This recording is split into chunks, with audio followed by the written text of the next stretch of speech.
Hello YouTube, this is Morgan Airspeed Prime here with my next Avatar video. This is going to be my review for the Avatar The Last Airbender McFarlane 5-inch Katara action figure. So, the McFarlane Avatar figures have started to come out. A lot of people already have them from the last couple of weeks, but the general release window for these figures is around this time, especially throughout September is when they are expected to come out. So, a package arrived this morning featuring Katara and the Appa, which I'll be reviewing in a video to follow this one up. So they're the reviews you'll see today. I do have the rest of the 5-inch line ordered. I'm expecting them to ship out and potentially arrive later this week from Amazon. So these are the Katara and Appa are the figures that I have up first. So it's our first look on the channel at the McFarlane line. I've been pretty excited about this. Just because, you know, it's a cheaper line, it's the first at this sort of scale, the 5-inch scale, and yeah, let's take a look at the packaging here just before we open it up. So in general, quite nice. As you can see, it's got the new sort of, I guess, Avatar Legends style packaging with the sort of navy. For ATLA, we're using this image of Aang in the Avatar state to be the kind of core of the packaging, and then in terms of more the kind of text here, you have the sort of kind of sand style colored kind of background here with the element logos here, as well as, you know, Katara's name, McFarlane Toys, and your typical toy warnings, as you can see here. On the back, you just have the same description about Katara in multiple languages. The sticker, I suppose, is because I guess I'm getting an Irish/UK version of it, so it was imported by HEO. The description here is kind of interesting if you take a look at it. So it says, Katara is a caring and passionate 14-year-old girl. Kindness and empathy are her most endearing traits. Katara is determined to save the world despite her limited abilities. Katara is very mature and responsible for her age and always plays the mediator between the often bickering Aang and Sokka. That's pretty accurate, I think, right up until the last line. When do Aang and Sokka bicker that requires Katara to get in between them? There's very few times in the show where those two characters are at odds with each other, or even arguing with each other over silly things. You'd say in terms of bickering, that would describe Katara and Toph's relationship a little bit. At times, Katara and Sokka's, but definitely not Aang and Sokka. So some of these official descriptions are a little bit weird on the McFarlane stuff, but anyway, that's that. The final thing I'll say on the packaging is just that I like that it's not bigger than it needs to be. What you get in the package is the Katara figure and one water accessory. So it needs to be like kind of relatively wide because the accessory is actually kind of relatively large in that sense, but it's pretty kind of small packaging. And the reason I point this out is because the previous figures that we're used to are the Diamond Select, 6 or 7-inch scale figures. And if you'll remember correctly, the first wave of those came in this monstrosity of packaging. Like a figure that is this size, just a small bit bigger than that one, came in this monstrous box that is like super thick and crazy large, to the point where I can barely show it on camera here. So it just really highlights, you know, put into perspective that sure, the scale is a little bit different between sort of a 5 and a 7-inch figure, but the box does not need to be anywhere near that big. Thankfully, Diamond Select have kind of fixed that since wave 1. Their packaging is smaller, but it's just crazy that they even thought that that was a good thing to sort of start out with. So let's just get into this and see how easy this is to open. So it's just sort of on a blister card here, so it should be pretty simple. Yep, comes straight off, and then that gives you a better look at the sort of you know, Avatar Legends Aang figure. It also probably highlights that when they get around, McFarlane do have the license for Korra as well. That when they do their Korra figures, they can just use the Korra image that is the equivalent of this Aang, of her in the Avatar state, and then I guess they'll have the Korra logo here, And I think navy, this kind of navy background is what they're going for in terms of like the new style guide. So I think we'll probably see pretty similar packaging in that sense. Then inside we just have our kind of tray of parts and our opening window. And it doesn't seem like there's any like twist ties or anything like that. So that is good. No kind of annoying kind of awkwardness when opening up the figures. So that's nice. So yeah, we only have our one effect part here. And our Katara, who, let's take her out here. Okay, yeah, that came out relatively easy. So, here is our first look at Katara. And the first thing, just even picking her up, is that obviously the texture here on the clothing, you can definitely feel it. And it was the thing that stood out the most when pictures kind of first came out, was just that there is a lot of surface level detail on these figures, in the sense that it's you can see it a lot on kind of Katara's sort of skirt here. And then especially on the kind of furry ends of it, it has a nice sort of textured kind of feel to it. Even the kind of lighter blues and stuff like that, there's some slight texturing on it to get across that it is fabric, and that, you know, the smoother skin feels different than the kind of fabric there. And then similarly, what you don't typically see even in the kind of animation is the kind of detail of the hair, that there is kind of different kind of hair strands sort of molded in here, all down the kind of ponytail and the braid, and you can see they even have the hair loopies as well. There isn't any details like there realistically kind of should be, so you can tell like that this is a smaller scale, a sort of cheaper figure, in that there's not a lot of like blue details like there really should be. Like there should be little bits of blue here up where the sort of hair loopies start, and then there should be, again, I think some detailing at least here at the end of the ponytail where it's sort of like tied up here. But otherwise, I think it's quite nicely done. Because what you have to keep in mind is between this figure and, say, the Book 1 Katara from Diamond Select, is that in terms of scale, you can see this is obviously a bigger figure. There they are right next to each other. But this figure costs 2.5 times the price of this figure. This is $25, this is $10 at your local store.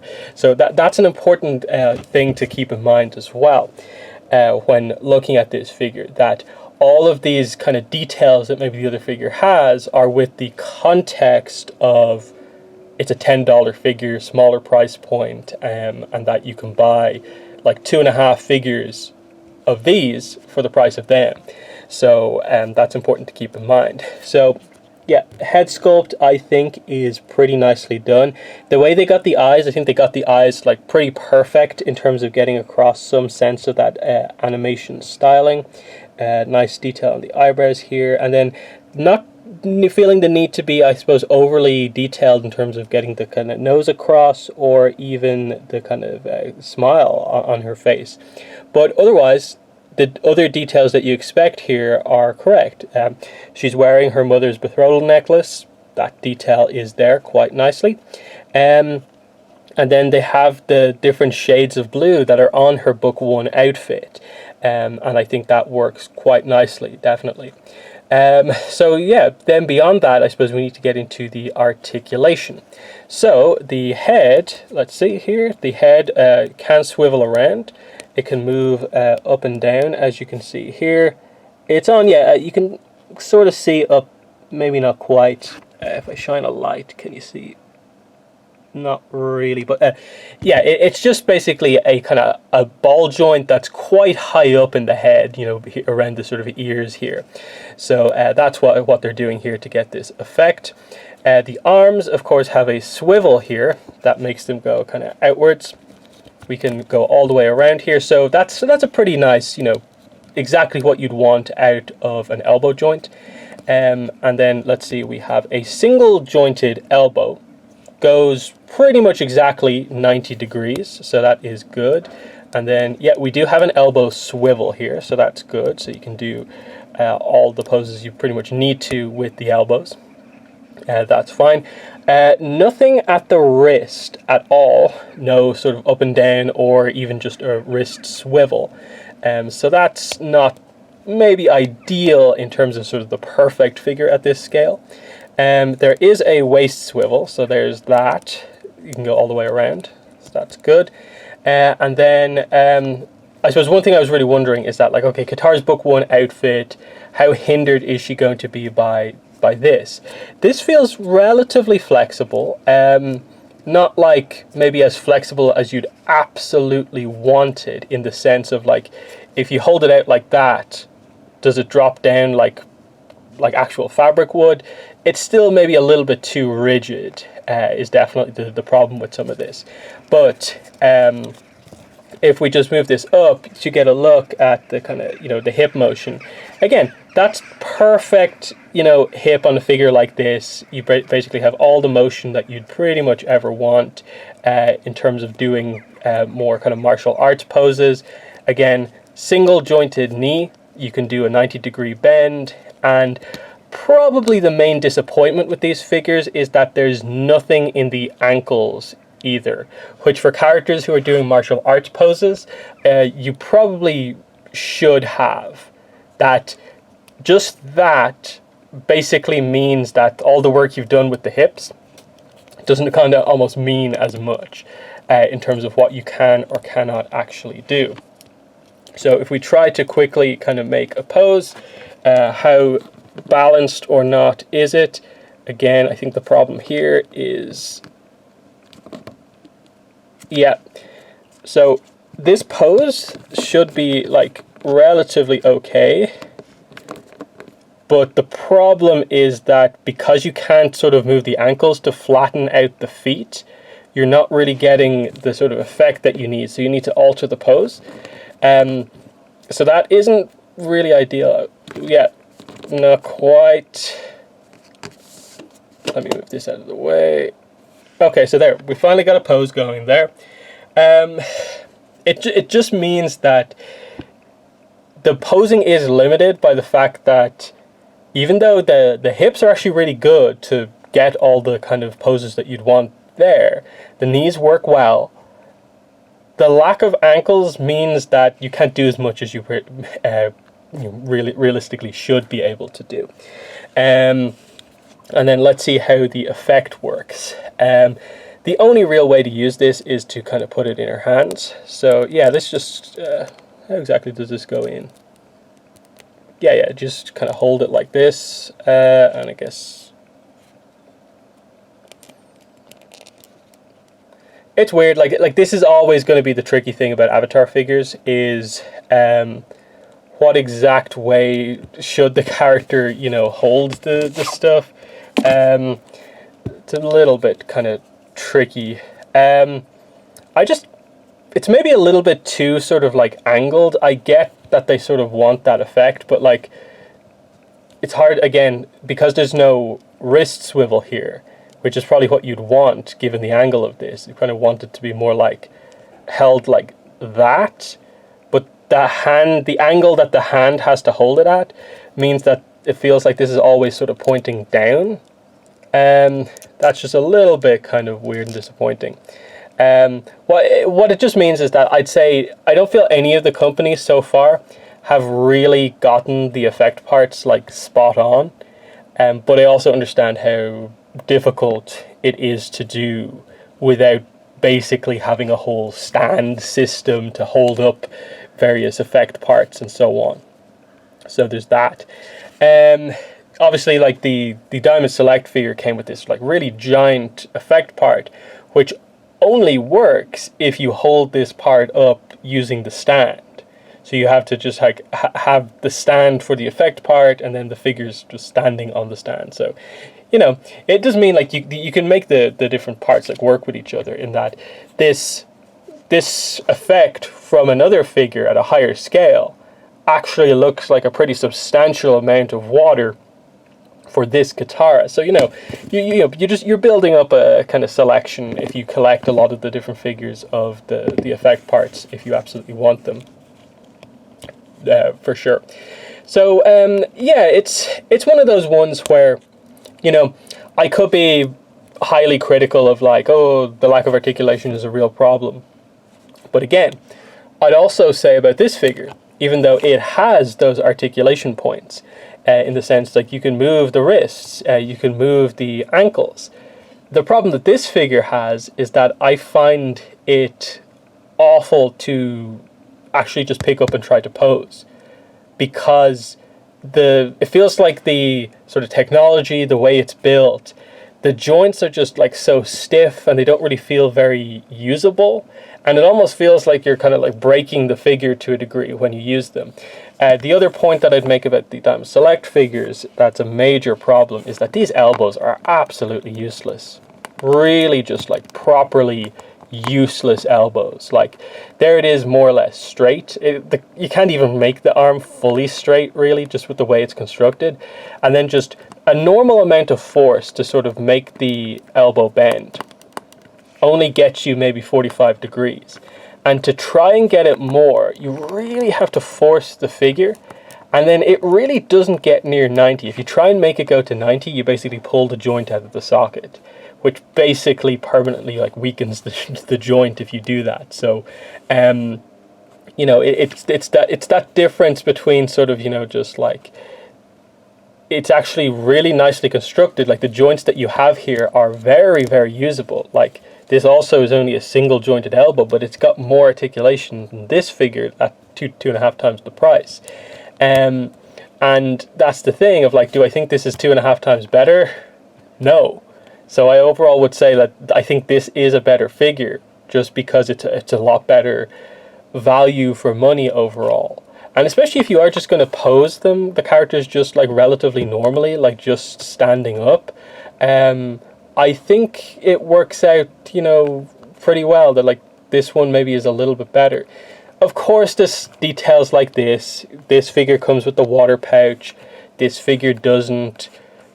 You almost wish that the price point is so like cheap, like only $10 a figure, that you almost wish, like, could you not have bumped that up to maybe like 12, 13, maybe even 15, and include sort of normal water effect part held in hand, a bigger effect part, and have like accessories like on the characters as well, where like Katara comes with her water pouch, just to make the figure feel that little bit more complete. But the final thing I'll say about this is just that, as I think I've noticed the fandom tend to go, as we've got more and more Avatar merchandise and figures get announced, is everyone is doing the Book 1 designs first. They're doing Book 1 Aang, Book 1 Zuko, Book 1 Katara first.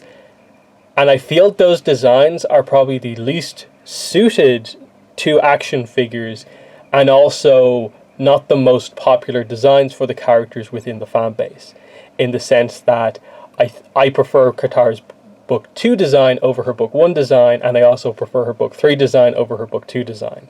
Now, the Book 1 and Book 2 designs are relatively similar.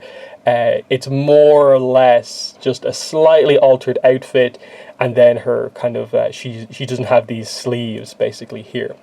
But her Book 3 design, when she, after like post-invasion onwards, is a really proper like redesign for the character, in that she has a different hairstyle and her outfit is more battle orientated. And so the problem with a lot of the like Book 1 designs, like including say Book 1 Aang here, is just that the clothing, in the same way that like you can tell a lot of the reason they maybe changed the designs a little bit is just to help the animators, in that like having to always have Katara's clothes be like super flowing, because she's got like these clothes that to move in the way that she moves, these are going to have to go all over the place when she moves. It makes the action figure kind of suffer as well. And then with Aang, you have the really complicated design that they barely even show on like this figure, of like the way his outfit, his Book 1 outfit actually works with the multiple layers, and like here on his like trousers, and then especially this orange shawl bit just is super restricted for an action figure. And so his Book 3 design, which I much prefer to his Book 1 design, I think is much more suited to be an action figure, as we sort of already saw with the Diamond Select figures, where I do think the Diamond Select Book 3 Aang is way better than the Book 1 Aang. And I think that's probably going to pan out with these figures as well, is that The Aang might end up having some of the same problems because of his outfit. I just think in general, people with Zuko don't particularly enjoy the book 1 Zuko design compared to the other ones. And it's just a similar case here. It's still cool, and I think, you know, just having this cheaper size, the fact that there is multiple characters per wave here, we're going to get through the characters quicker, do more of the characters, and so I think there's value to that, even if I don't think any company particularly has properly mastered, in a way, the Avatar action figure. In that best action, which I haven't got any of the best actions yet because they're kind of hard to get outside of America. They look to be the best so far, at least to me, on the outside, because they come with the most accessories and look to be the sort of best looking while still having a good amount of articulation and being at a decent size class. But I think the fandom is probably at the point where, yeah, we kind of want our high-end Japanese action figure for the Avatar characters. We want our Figmas, our Figuarts, more so than, you know, the cheaper ones. Just to have the sort of ultimate version of that figure that works in the best way possible. Whereas these American figures feel like they're always straining at the limits of, like, budget for size class. Does this company, you know, is their, you know, their general design of figure, is their figure actually good or not? So like Diamond Select, they have sort of good sculpting and stuff like that, but as an action figure, it's not particularly strong. McFarlane are much more known for their action figures. It's just maybe the size class here is not the most ideal. Now, to be fair, McFarlane are doing 7-inch figures as well. The Aang and Zuko have just been announced, but again, they're coming out after the smaller scale stuff. There's only 2 figures in the wave, and it's book 1 Aang and book 1 Zuko. And inevitably it's going to be book 1 Katara, and you just go through the same process again with all of the different figures. So it's one of those situations where, like, look, for Katara, she is a character who only has like 3 figures. She has her Funko Pop, her Diamond Select figure, and now her McFarlane figure. There's also, you know, a book 3 statue that I've reviewed on my channel. But in terms of action figures or figures, you know, it's still relatively early days because, of course, Katara never got an action figure in the old toy line, which is kind of interesting for sure. So, you know, that's just kind of where we're at. So, yeah, when I do the other figures, I won't spend anywhere near as long as I will on this Katara, just because it's my first time experiencing, like, this scale and stuff like that. Ultimately, I get the impression I'll mostly just have her kind of, you know, posed with, like, her arms maybe a little bit, just sort of standing there as the main pose. Just because, like, it isn't the most posable. The hope would be that when they get around to doing the McFarlane 7-inch Katara, that she takes sort of the best of both worlds, in a way. The successes of the smaller scale McFarlane figure with some of the improvements that being at a larger scale can offer. So that's kind of where I'm at. It's going to be interesting as I get the other figures in from this first wave to see if I kind of feel like, actually, I don't need to get all of these 5-inch figures. Maybe I should just stick to the 7-inch McFarlanes or whatever. But, you know, that's it. So in the comments, let me know what your thoughts are on the Katara figure. And let me know as well, just have you got any of the Avatar McFarlane figures? What are you looking forward to? What do you think the strengths and weaknesses are of the line? But, yeah, that has been the video. Thanks for watching, and bye.